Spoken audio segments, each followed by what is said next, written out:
Só mais um pouquinho, pessoal, que para ajudar, o meu PC travou.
Bom, vamos lá, pessoal. Acho que agora tá dando certo.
Aí, pessoal, agora acho que deu certo.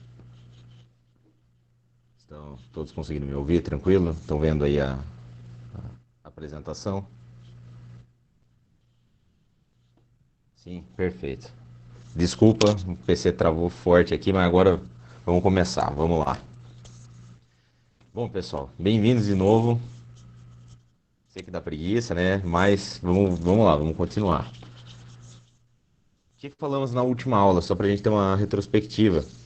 A gente falou dos períodos regenciais, períodos logo depois que o Dom Pedro I saiu do Brasil e acabou morrendo lá em Portugal e deixou o seu filho aqui como príncipe regente, Dom Pedro II. E ele, enquanto não podia governar, teve governos provisórios em nome dele, né?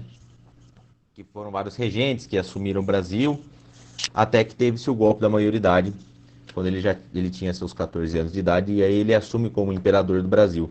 E hoje a gente vai aprender sobre todo o segundo reinado. O segundo reinado é um período enorme, é muito grande. Ele A gente já pegou um pedaço dele quando a gente estudou na outra aula, aquelas rebeliões regenciais, as revoluções liberais, que foi aquela revolução que teve em Sorocaba também, que é da Praça do Canhão, e que terminou com a Revolução Praieira. E nesse meio tempo, ele já tinha assumido como imperador e ele já conseguiu controlar essas revoluções e aí apaziguou a situação dele como imperador do Brasil, a situação dele como o monarca nosso. O segundo reinado ele é um período muito complexo, muito grande. Ele foi se não me engano, foi o maior governante de todos os tempos no Brasil no sentido temporal. Ele foi o que mais ficou tempo governando o Brasil. E imagina, foi desde os anos 1840, mais ou menos, até o 1889, quase 50 anos de governo dele. E obviamente não ia ser possível tratar de tudo do Dom Pedro II aqui, né? Aspectos pessoais, ele com a Teresa Cristina, seus filhos, enfim. Ah, separei de um jeito que, como é um período muito histórico com muitas coisas, em política externa, política interna, questões que levaram o Império a cair, da queda do Império. E no meio disso a gente vai tentando colocar algumas curiosidades dele para dar uma animada, né? Ficar algo mais interativo. Do período monárquico, política interna, o que, que é mais importante? É importante vocês saberem que ele não era um monarca absolutista, ele era um monarca constitucionalista. Ele respeitava uma constituição. E dentro de todo o organismo político do Brasil, tínhamos partidos políticos, basicamente dois, os liberais e os conservadores, que eram quem esses partidos? Aristocracia rural.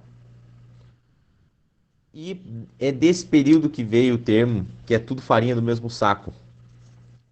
Que os dois eram a mesma coisa. Não importava muito quem estava lá, os dois só representavam classes políticas da elite.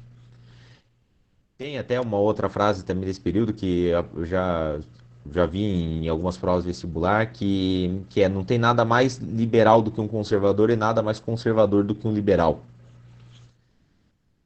Que era exatamente isso que acontecia. Esse bipartidarismo era para algumas questões políticas mais simples, né? Mas na base era elites ali. E por conta de toda essa questão política interna, que com o tempo vai se acirrando, principalmente com questões escravagistas, se iria se abolir ou não, né? Que aí foi rachando mais essa turma. O Dom Pedro, para tentar ter uma participação ali maior dentro do Congresso, ele cria, em 1847, o parlamentarismo no Brasil. Que já devem ter visto com o professor Rafael até. O parlamentarismo é um método ali de governo diferente do nosso, que é o que é hoje aplicado, por exemplo, na Inglaterra, que você elege um primeiro-ministro para ele ser, como aspas, o presidente nosso. O Dom Pedro cria isso, só que o porquê fala que foi um parlamentarismo às avessas? A ideia é que seja eleito. E nesse parlamentarismo que o Dom Pedro criou, ele escolhe quem está lá. Ele tem o poder de tirar também. Então não funciona muito. A ideia é que o primeiro-ministro consiga bater de frente com o monarca. Mas as coisas sempre saindo meio brasileira aqui, né? O Dom Pedro, então, para poder manter também um certo controle ali, ele cria o parlamentarismo às avessas, em que ele consegue intervir no parlamento. Outros aspectos interessantes da política interna, que esses a gente, eu coloquei aqui, mas a gente vai citar bem mais para frente, que é lá nos anos 70, em 1870, começa o Partido Republicano e o movimento dos republicanos do Brasil, que em alguns 19 anos depois vai levar à queda do Império. E um outro fato de política interna que foi muito importante nesse período foi a Lei Eusébio de Queiroz, que foi a proibição do tráfico de escravos no Brasil. Que também a gente vai ver um pouquinho mais para frente, mas coloquei em política interna só para meu toque ficar satisfeito dentro do mesmo assunto, né? Que trouxe consequências absurdas para o Brasil, porque praticamente quase que não adiantou nada, né? Só fortaleceu o tráfico. Vamos lá. 1844. Vamos começar aqui a tratar as questões de política externa. O... Em 1844 é aprovada a tarifa Alves Branco. Logo em seguida, o governo inglês decretou o Bill Aberdeen. O que foi o Bill Aberdeen? O Bill Aberdeen foi a proibição de tráfico de escravos em mares internacionais. Então, a Inglaterra só virou e falou: ó, tá proibido comercializar escravos, trazer escravos para cima e para baixo por aqui. Se achar, eu vou apreender. E não tinha muito o que fazer, né? Era a Inglaterra, a rainha dos mares na época, ela que mandava e desmandava em tudo. E até por pressão dela, que o Brasil decretou a Lei Eusébio de Queiroz, porque a Inglaterra já estava nesse momento com a Revolução Industrial rolando, para eles não era interessante mais o movimento dos escravos, era interessante ter trabalhadores assalariados para manter a máquina do capital funcionando. Outro fator, e esse é o principal, que quase sempre cai em relação à política externa do período do Dom Pedro II, é a questão Christie. O Brasil e a Inglaterra eles enfrentam um desentendimento muito grande, que em 61 teve um naufrágio do navio inglês em terras brasileiras. Os ingleses exigiram indenização por conta desse naufrágio. Dom Pedro falou que não ia pagar nada. Já ficou uma situação meio estranha ali.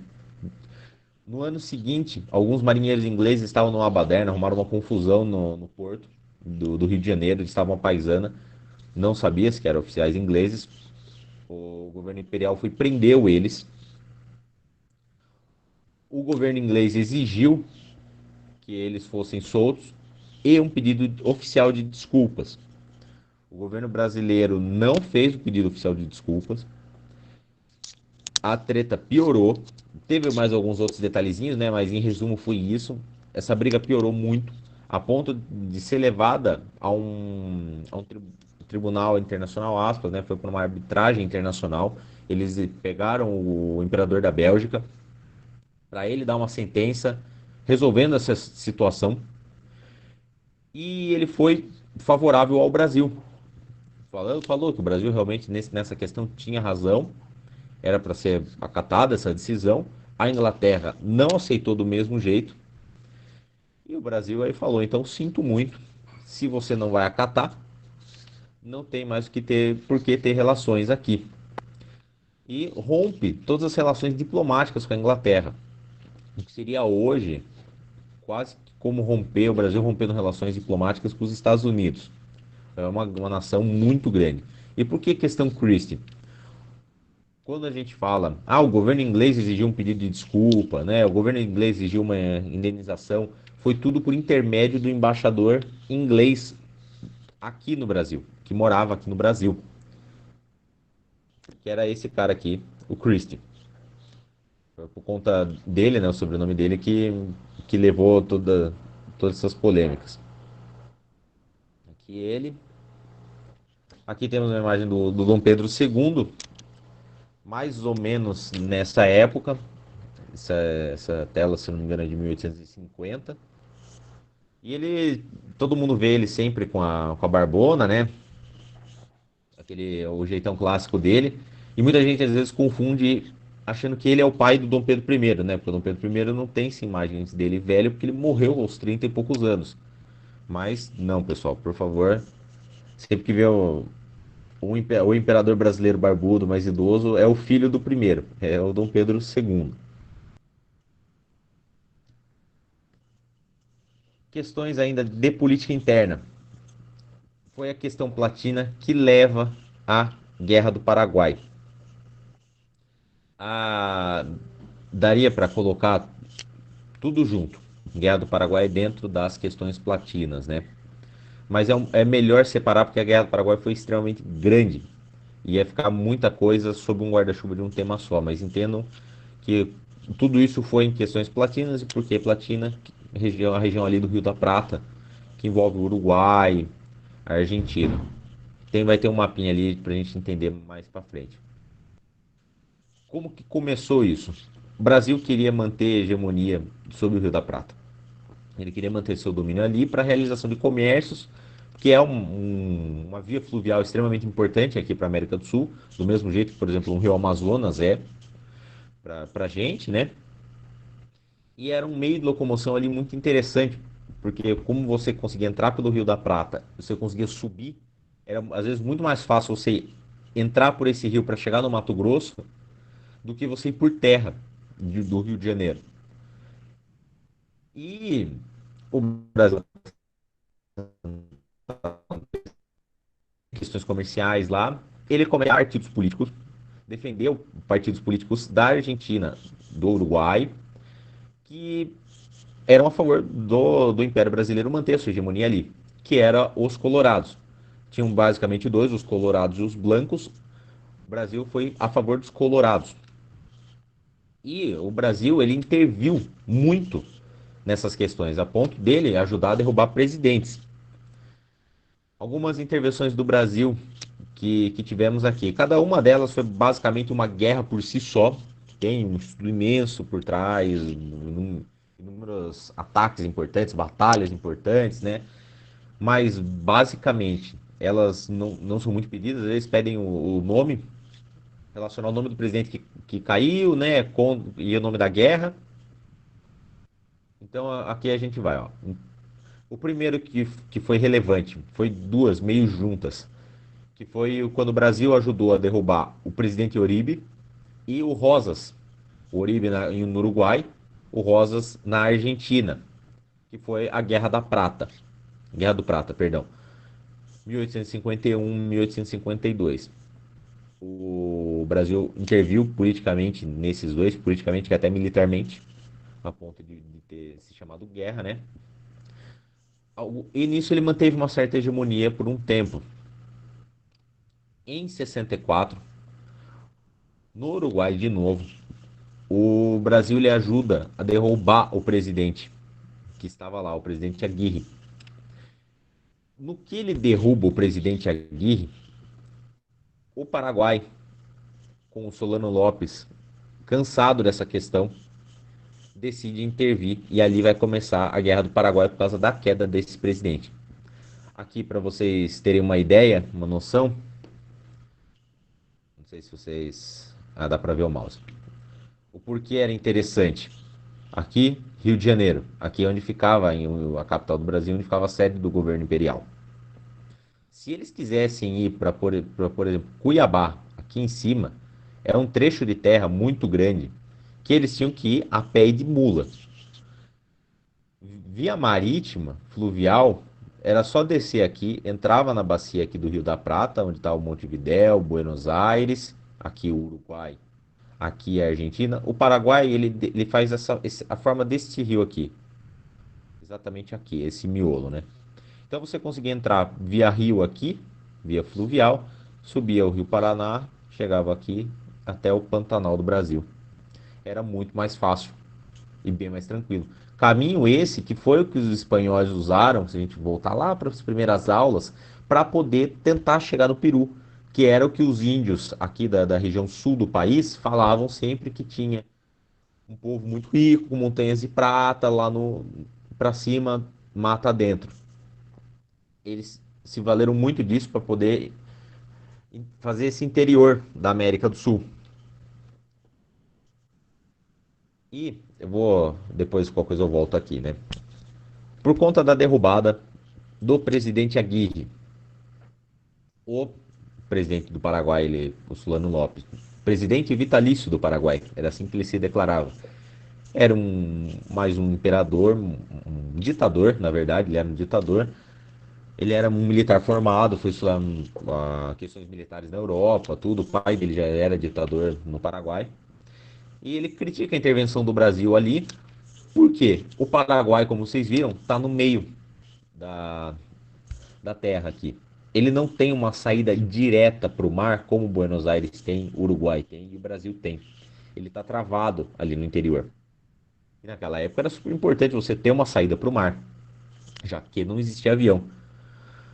E o Paraguai almejando essa saída para o mar, o Paraguai ele tinha até um boato que rola que falam que a Guerra do Paraguai ela surgiu e teve questões que a Inglaterra teve que enfrentar para garantir a sua hegemonia frente ao mundo. O Paraguai não era tão grande quanto a Inglaterra assim, né? Mas tinha esses anseios. E o estopim foi como? Assim que ele soube que foi derrubado lá o presidente, ele imediatamente pegou um navio, um vapor brasileiro. Ele capturou essa embarcação brasileira, ele invade o Mato Grosso, no Brasil, e ele fica lá, porque nessa época, para vocês terem uma ideia, a quantidade de militares que o Paraguai tinha era em quase uns 90 mil homens. O Brasil tinha 15 mil. Era extremamente militarizado o país. Então ele vai, invade o Mato Grosso, domina a região e ele domina ela por um tempo ainda, porque estava ali do lado, né?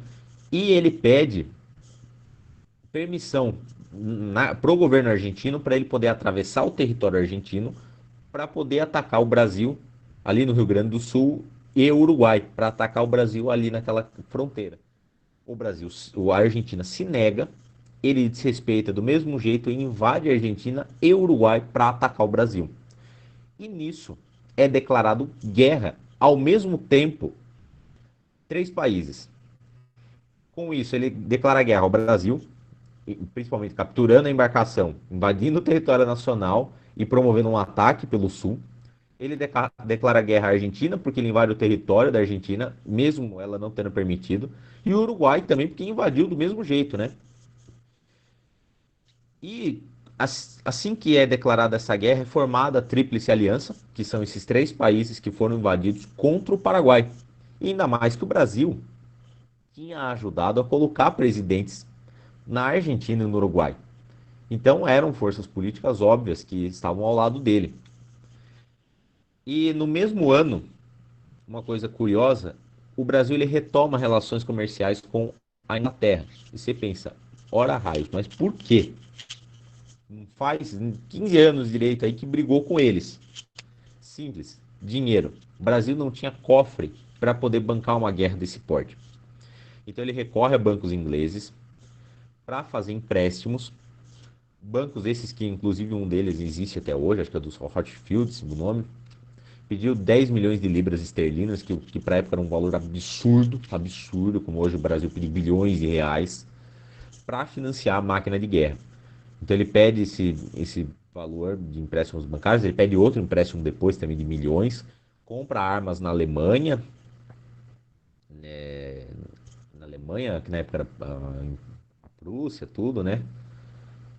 Ele armas, munições, equipamentos, traz para o Brasil e aí ele começa a guerra. Esse daqui é o vapor inglês, perdão, o vapor brasileiro que foi apreendido pelos paraguaios.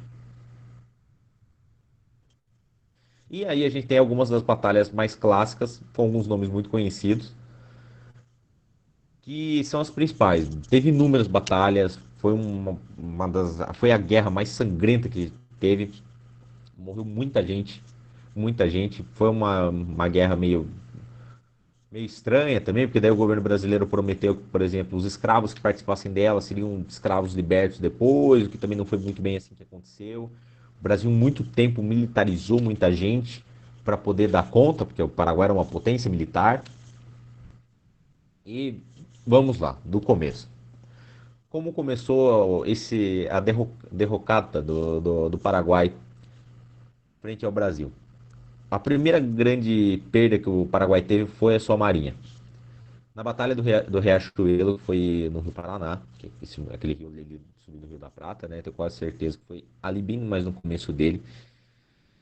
O Brasil ganha dos paraguaios uma batalha naval. Isso era muito importante, porque a Marinha Paraguaia era muito forte também. E essa batalha do Riachuelo, extremamente sangrenta também, ele destrói inúmeros navios paraguaios, e nisso ele já garante basicamente sua hegemonia no mar. Então o Paraguai só tinha mais uma opção, que era via solo. E na Batalha do Tuiuti, que foi a maior batalha, morreu, eu não vou lembrar, mas foi coisa de 10 mil pessoas só nessa batalha. E a maioria paraguaios, e foi uma batalha que teve, assim, estavam as tropas paraguaias, o Brasil invadiu por uma frente, eles de surpresa, eles meio que tentando reagir, o Argentina invadiu por outro flanco, pegando eles quase que num beco sem saída, né? E essa batalha foi na região do Mato Grosso, a região do Pantanal brasileiro. Então imagina você naquela época fazer uma batalha no Pantanal. E muita gente morreu de malária, de outras questões, né? Além das questões da guerra mesmo. E nisso, depois desse ganho brasileiro, o Paraguai ficou já dizimado. Já praticamente, quase que aspas, acabou a guerra. Ali mais para frente, em 68, a gente teve a Dezembrada, que o Duque de Caxias foi umas 4, 5 batalhas de uma vez, que ele ganhou tudo de uma vez. E meio que depois disso, não tinha mais guerra. O Paraguai já estava destruído. Já era o momento de se ter acabado. Inclusive, muita gente foi contra essa guerra. Que foi o Brasil, basicamente, que forçou a guerra. Querendo manter essas hegemonias no Rio da Prata, né, forçando a barra em questões políticas de escolher quem vai ser presidente de tal país, né, essas questões. Opa, aí. Quem vai ser presidente dos países, né? Ele forçou essa guerra. Aí, depois dessa derrocada do Paraguai, do de Caxias, e para ele isso daí já estava indo longe demais, imagine. O Brasil decide que vai até o fim mesmo. Eles querem o Solano Lopes, o ditador do Paraguai. Então, nos últimos 2 anos da guerra, o Duque de Caxias sai. Para ele aquilo já tá too much, já tá demais. Ele sai, já tá uma guerra muito sangrenta, protestos no país porque não queriam, já dava para parar aí, mas não para. Então entra o Conde Dan, marido da princesa Isabel. Ele assume como o líder das tropas e ele inicia essa caçada ao Solano Lopes.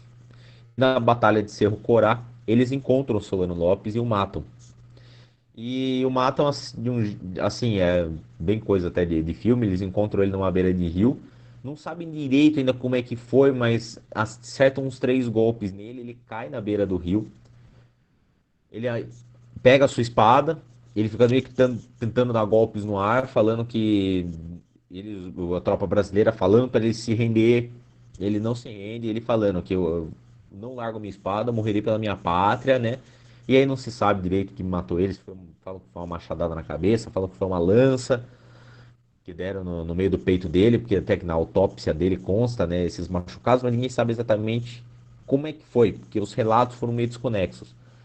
A única coisa que foi mais coerente foi quem foi que deu um golpe mais fatal nele, né? Que já vou mostrar aqui para vocês. Aqui uma imagem da batalha do Riachuelo, né? Como possivelmente teria sido, né? Os vapores brasileiros.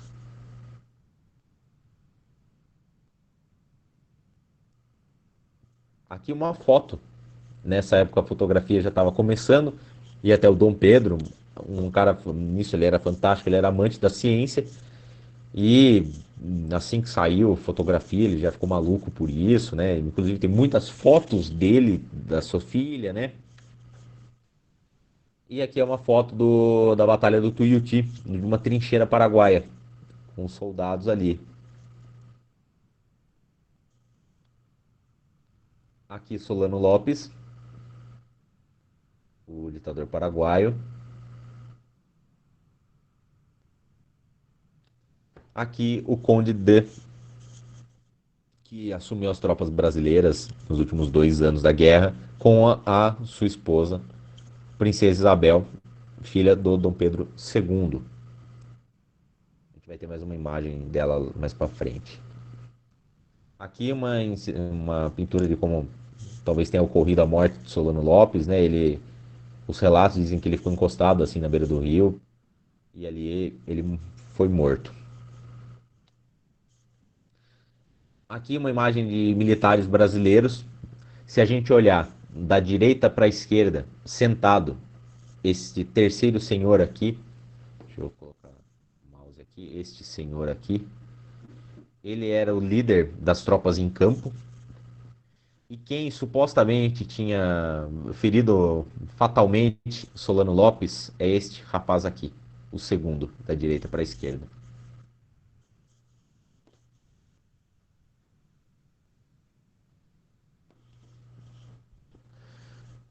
No campo, política externa é isso. Basicamente,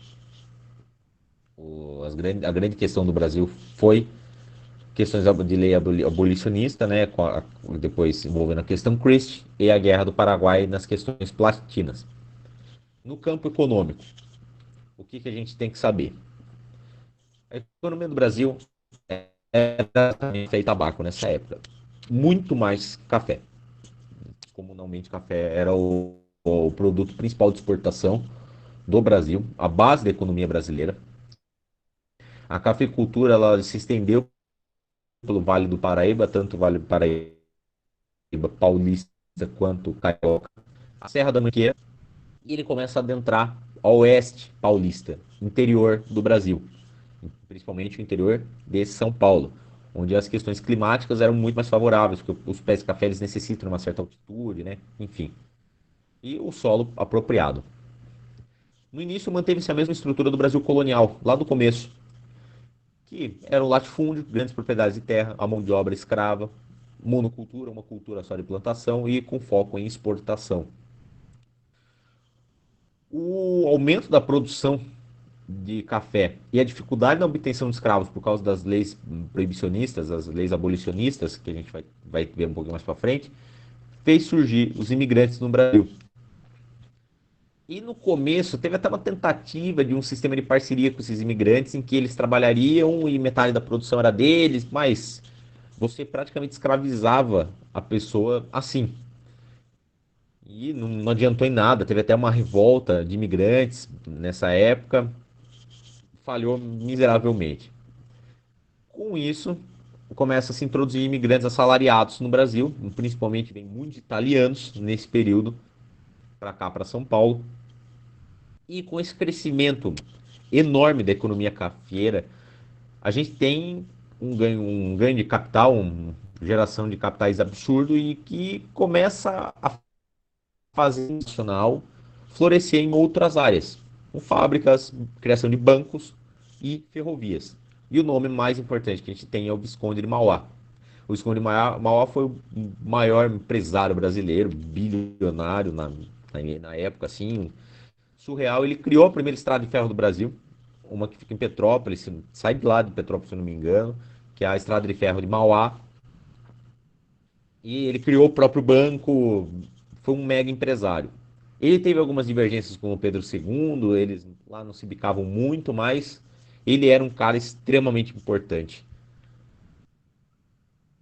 e que merece todo o reconhecimento também, né? Até tem uma questão que na inauguração da Estrada de Ferro ele pegou uma pá e deu pro Dom Pedro para pegar um pedaço de terra e jogar, simbolizando o início dos trabalhos, não sei o quê. Só que isso foi visto de uma forma muito afrontosa, porque imagina, o imperador fazer um trabalho com uma pá coisa de escravo, né? Nossa, era uma pá de prata, pura, mas mesmo assim, questões ali começaram a ficar bem complicadas, né? O Mauá tem uma história incrível. O Eduardo Bueno, se não me engano, já fez um vídeo dele. Vejam, é muito bom, vale muito a pena. Dá dó também, porque algumas obras, a Estrada de Ferro, principalmente, uma hora que está abandonada hoje. Uma curiosidade: a bandeira do Império é essa daqui. Se a gente vê no canto esquerdo, ramos de café, no canto direito, um ramo de tabaco, duas culturas do Brasil. O porquê o verde e amarelo? Não é por causa do verde da mata, o amarelo dos ouros, não. O verde é da Casa dos Bragança, o amarelo da Casa dos Habsburgo, que era da Imperatriz Leopoldina. É por causa disso.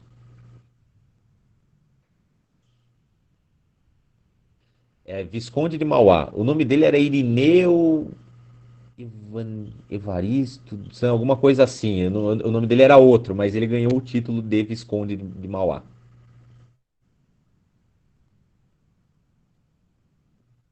Ele já foi figura também de moedas do Brasil. São uma moedinha bem comum aí, talvez alguém já tenha visto. Aqui é o símbolo da ferrovia, né?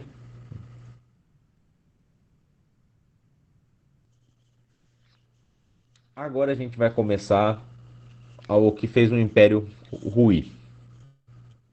O começo do fim dele, né? Tivemos basicamente três questões: questões sociais, militares e religiosas, que combinadas junto com todo aquele clima de contra o imperador, por causa dessas questões com guerra do Paraguai, não sei o que, afundou o império. Questões sociais, vamos lá. Basicamente foi a briga escravagistas contra abolicionistas. Quem eram essas pessoas? Escravagistas, latifundiários, óbvio, os grandes fazendeiros. E quem eram os abolicionistas que desejavam o fim da escravidão? Eram latifundiários também. Mas, poxa, como assim? Latifundiários que já trabalhavam com imigrantes. Eles viam que era muito mais barato você pagar uma pessoa do que você escravizar ela. E além de outras frentes, né?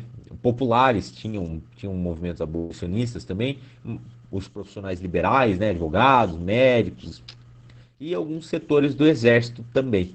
O exército nessa época ele era muito setorizado, tinha setores mais conservadores a favor da monarquia, setores extremamente liberais, setores até que chamavam de os cientistas, né? Que eram estudiosos. Ele não era um exército tão hegemônico, vamos dizer assim, né? Homogêneo, no caso.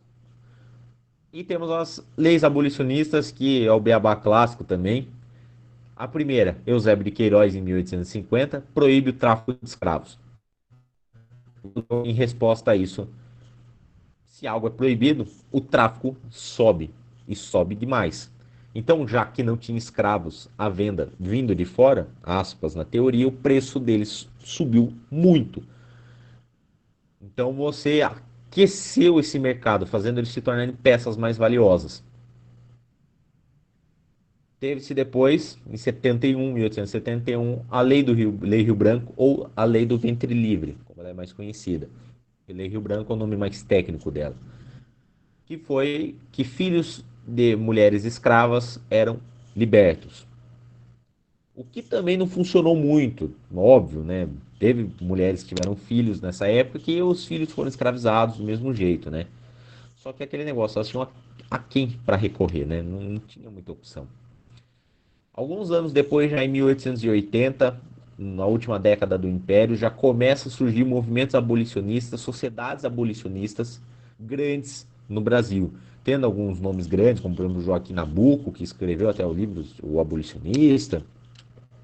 Os movimentos começaram a ganhar corpo no Brasil. A outra lei extremamente importante, Saraiva-Cotegipe, que ficou mais conhecida como a Lei dos Sexagenários, que escravos, ao atingirem 60 anos, eram considerados libertos, e ainda tinha uma questão que não sei se todo mundo sabe, assim que eles se tornavam libertos, eles tinham que pagar uma indenização pro seu senhor, porque ele estava, na teoria, perdendo um capital. Então ele tinha que trabalhar ainda mais 3 anos de graça pro seu dono, até o limite de 65 anos. Problema dessa lei. Escravo que chegasse aos 60 anos já não tinha mais condições de trabalho, eles já não eram nem interessantes. O problema é que daí eles eram libertos, e foi uma questão social bem problemática, era jogado na rua. E eles não tinham para onde ir, não tinham o que fazer, né? Ficavam a ver navios ali. E 3 anos depois dessa lei, do sexagenário, temos a Lei Áurea, que põe fim na escravidão no Brasil, extremamente tardia. O último país de peso no mundo a abolir a escravidão foi o Brasil.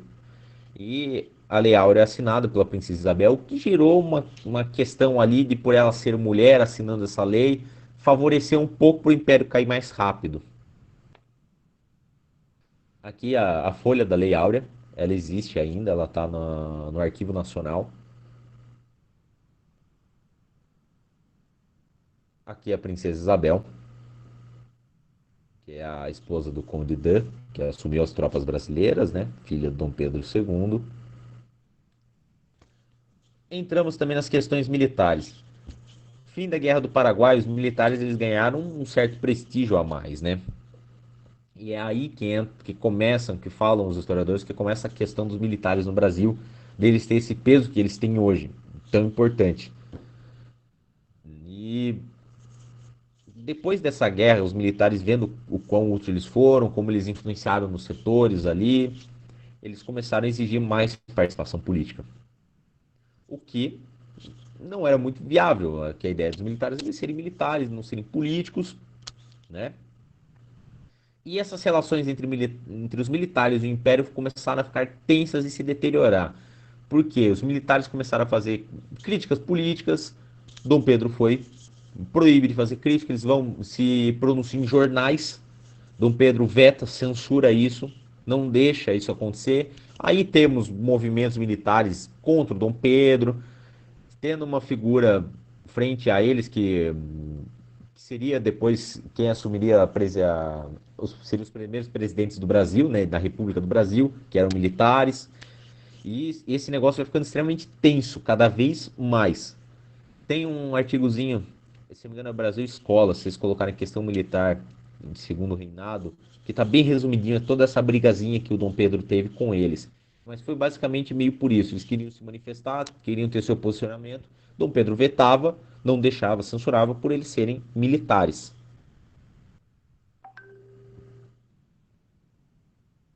Outra questão, a questão religiosa.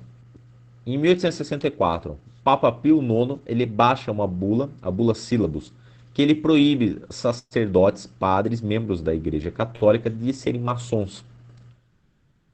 O Dom, no Brasil existiu o beneplácito, que foi criado lá pelo Dom Pedro I na Constituição, que ordens papais têm que ser aprovadas pelo imperador do Brasil. Dom Pedro II não concedeu o beneplácito, não concedeu esta ordem, não deu o aval dele para essa questão. Aí começou a surgir a questão, né? Dois bispos, um de Belém e outro de Olinda, seguiram o Papa do mesmo jeito. Eles lançaram movimentos ferrenhos contra outros papas, perdão, contra outros padres da região para que saíssem na maçonaria, que não podia, não sei o quê. O governo brasileiro, por ele ter desrespeitado uma ordem do Dom Pedro II, já que o Dom Pedro II não concedeu, né, o beneplácito, eles estavam contra o Dom Pedro. O Dom Pedro manda prender os bispos. E isso, imagina o escândalo que não foi você, o imperador do Brasil, prendendo bispos. Ele, na mesma hora, perdeu o apoio dos latifundiários, imagina, grande maioria católicos, o exército também, porque tinha sua vertente religiosa ali, e principalmente da Igreja Católica. Ele arrumou uma briga de frente com a Igreja Católica. Teve uma questão ali, ele negociou com o Papa, no fim ele anistiou os bispos e liberou eles. E ficou meio que por isso, sabe? mas a relação já tinha se perdido, né?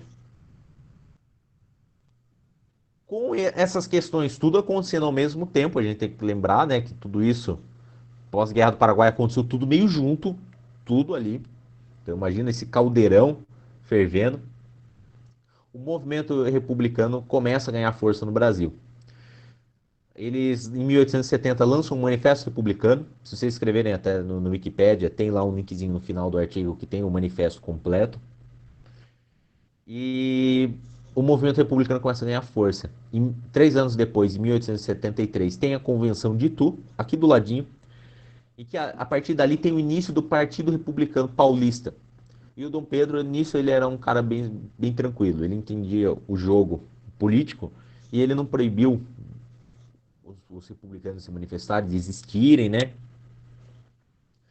E nessa convenção de Itu, até é curioso que quem participou dela, um dos membros de Sorocaba, foi o Baldino do Amaral, que hoje leva o nome, a Fundação Baldino do Amaral, ali do Colégio Politécnico e do Cruzeiro do Sul, do jornal. Tem rua, né? Nessa convenção de Itu, o lugar da convenção de Itu hoje é um museu em Itu, ele ainda existe, vou ter uma foto aqui, dá para visitar, é o Museu Republicano. O movimento começa a ganhar cada vez mais força. No dia 15 de novembro de 1889, o Marechal Deodoro da Fonseca ele proclama a República do Brasil. Uma situação bem curiosa é a proclamação da República, porque o Deodoro da Fonseca era amigo do Dom Pedro. 60 dias antes do golpe, se formos analisar politicamente, foi um golpe militar. Ele até falou que o povo ainda não está pronto para a República, a monarquia deve ser mantida. O que levou ele a mudar de ideia? Não se sabe ainda muito direito, mas o que aconteceu no dia? Os militares colocaram canhões apontados para o paço, ali no campo de Santana,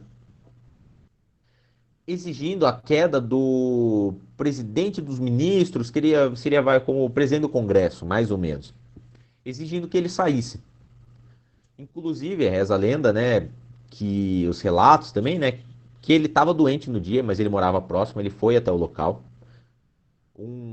Até um soldado raso gritou: Viva a República! Ele bateu no soldado, ele falou: a gente não está declarando a República, queremos só a queda dele, desse ministro, que era o Visconde de Ouro Preto, se eu não me engano era ele. Ele cai, destituem ele. Tudo bem, o Deodoro volta para casa, porque ele estava doente, se deita. Aí o Benjamin Constant, que era um outro militar também influente da época, vai até lá falar com ele e fala: Viu, colocaram tal pessoa no lugar, é que eu não vou lembrar o nome dele, mas era um inimigo de morte dele, que era um cara do Rio Grande do Sul, o Marechal Deodoro da Fonseca, trabalhou no Rio Grande do Sul por um tempo. E a história é que esse cara que seria supostamente colocado no lugar do presidente que foi deposto, tinha pegado a mulher que ele queria pegar. Aí ele falou, aí é demais. Ele foi lá e disse, faça-se a república então no Brasil. E derruba o governo imperial. Meio que assim, meio bizarro, não tem. É estranho de ver caindo um império assim. O Dom Pedro tinha chance de ter reagido, porque a Marinha estava do lado dele, ele podia muito bem ter mandado a Marinha cercar o porto e mandar bombardear. Era uma opção, lutar para manter o império, mas não. Dom Pedro aceita, sai. Eles são exilados do Brasil. Eles podem voltar para o Brasil só nos anos 30, em 1930, por ali. Eles morrem no exílio.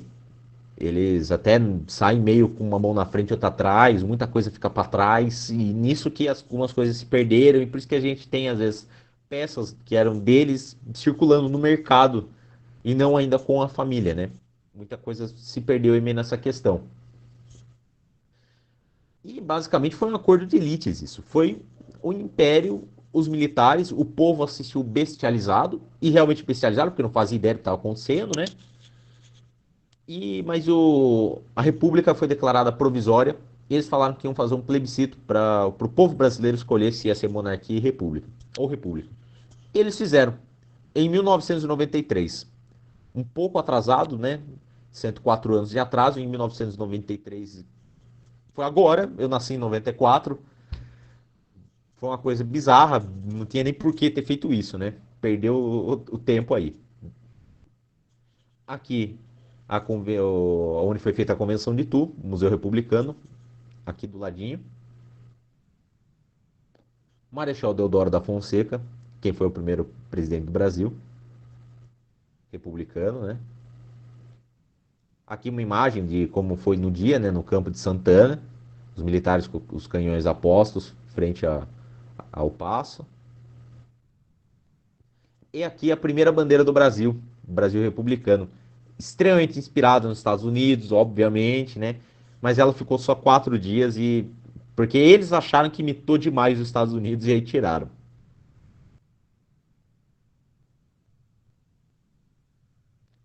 E pessoal, a aula é basicamente isso. Foi um pouco acelerada, eu sei, porque atrasou, né, nesse comecinho, eu tive que compensar, mas o segundo reinado ele é um período muito rico, muito grande, tem muita coisa que acontece e, enfim, dava para falar coisas bem bacanas, como por exemplo, o fato do Dom Pedro II gostar de ciência, teve questões legais dele no como Congresso de Convenção de Filadélfia, que foi uma convenção de ciência grande. Dom Pedro II viajou para o Egito, tem foto dele com as esfinges que ainda estavam sendo escavadas. E isso tem, dá um Google que vocês acham, é bem legal. Quem fala bastante disso? Paulo Resutti, muito bom, um cara que estudou Dom Pedro II a fundo, né? E daqui para frente a gente vai começar a entrar na uma história mais moderna do Brasil, que chegando cada vez mais perto da gente, que começa agora no Brasil República. A gente vai, na próxima aula, começar os primeiros presidentes republicanos. Quem sabe talvez eu não bata até Getúlio Vargas. Mas ainda veremos. Vou montar a aula com calma e carinho. Pessoal, no que vocês precisarem, tirem as suas dúvidas, mandem mensagem. Começou já agitado, mas vamos que vamos, tá? Todo mundo aí tem meu contato, tem o WhatsApp, pode me achar Instagram, WhatsApp, só podem mandar mensagem, a aula já está disponível no Classroom de vocês, tá? No mais, pessoal, eu fico por aqui, vou ficar só 2 minutinhos para não atrasar muito a próxima aula, para quem tiver aí qualquer dúvida.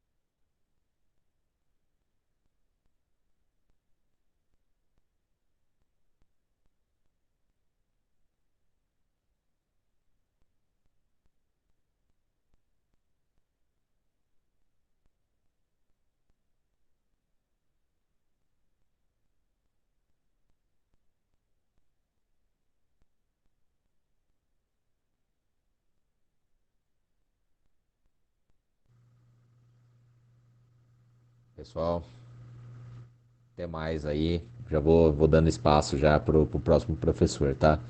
Pessoal, obrigado pela atenção, por estarem aí. Bom fim de semana para todo mundo.